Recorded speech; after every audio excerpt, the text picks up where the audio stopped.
Hey, what's up, guys? Somebody's Gun here.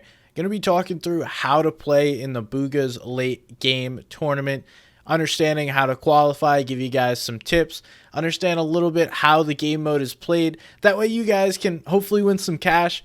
If you like the video, make sure to like and subscribe. Let's get right to it. Alright, so what is Bugha's late game tournament? It is a new game mode featured in an arena with the new release of the Bugha icon skin. It's a single day tournament. It's 2 rounds, so one round is 2 hours. You got another round that's 2 hours, and it's pretty placement heavy as far as the placement points go. It's a different placement format and structure for each day, or each round, I should say. Round 1, a little less per elimination. Round 2 moves the eliminations up just 1 more point, so they're a little more elim heavy, but you're also going to be against better players, so you should be rewarded for eliminating better players. And take a look at the prize pool. Here's East. It's over $100,000 split across every region, so tons of money. Come top 10 in this tournament, you're going to be walking home with some cash, and depending on your region, it could be more or less money than what's shown here. Now let's talk about how you can play in the tournament. It's first going to start with playing Bugha's late game arena. It's only a trios game mode, so make sure you go grab 2 friends or 2 random people that you found to play with you and jump into the late game arena. So much like the regular arena system where you need to reach X division in order to qualify for tournaments, it is no different for Bugha's late game arena. You're going to need to get 1,500 thousand points in the Bugha's late game arena. Just that. It's separate than normal arena. And you'll see it's actually fairly easy to do. I'm already at 3,500. And if you look at the scoring, there's no bus fare like Arena normally has. So if you just play the game enough, you'll eventually get those 1,500 points. Even if you're not that good of a player, just chill, grab some placement points.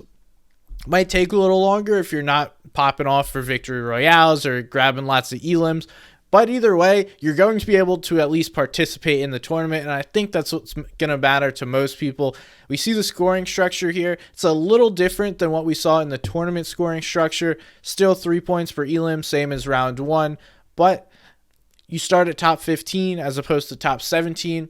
And let's take a look at exactly what this game mode entails, what it looks like, and a little bit of how to play it. You're going to go into the spawn island, then get on the battle bus. You'll dive straight down. The difference between this and a normal game is when you're diving down, you don't pull your glider as soon as you would. You pull it maybe 5 to 10 meters above the ground. So this really relies on dropping quickly and gaining an area.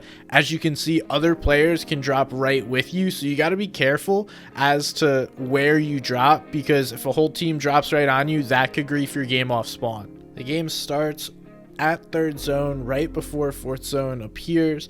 You're going to want to find a somewhat central position unless you want to rotate, and then we go from 3rd zone all the way through like a normal competitive endgame. We'll have 50-50, then the moving zones. There's even Storm Surge for the 30-man or 7th zone Storm Surge later on in these games. So if you are in one of these stacked lobbies, you could even get into a match with Storm Surge, and I would expect that to happen from time to time, especially in custom lobbies with this. It'll be interesting to see how the tournament plays out. I think it'll be a little more aggressive than your typical competitive game, just because this game mode seems to be more aggressive. Lots of people are fighting.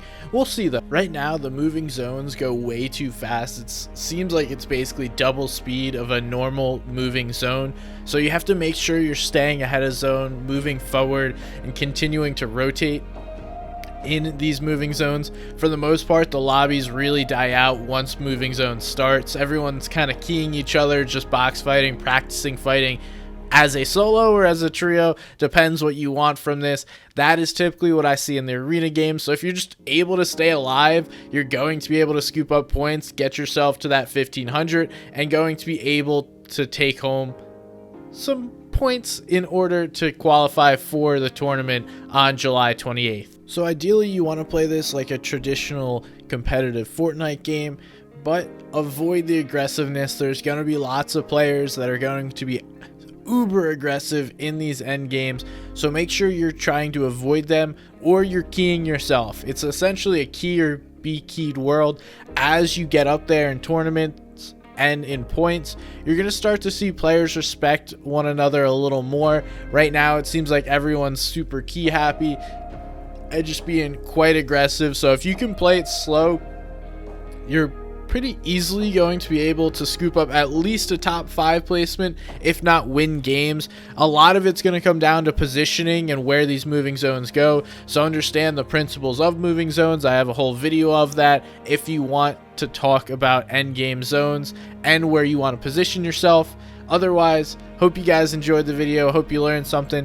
Tournament is on July 28th in all regions. It's 2 hours and 2 rounds, so 4 hours, 2 hours per round. I wish you guys luck. Hope you do well. Let me know what your thoughts are in the comments. If you think you're gonna win, if you do make some money, comment down below. Let me know that too. But thank you guys for watching. I'm Somebody's Gun, and I'll see you guys next time.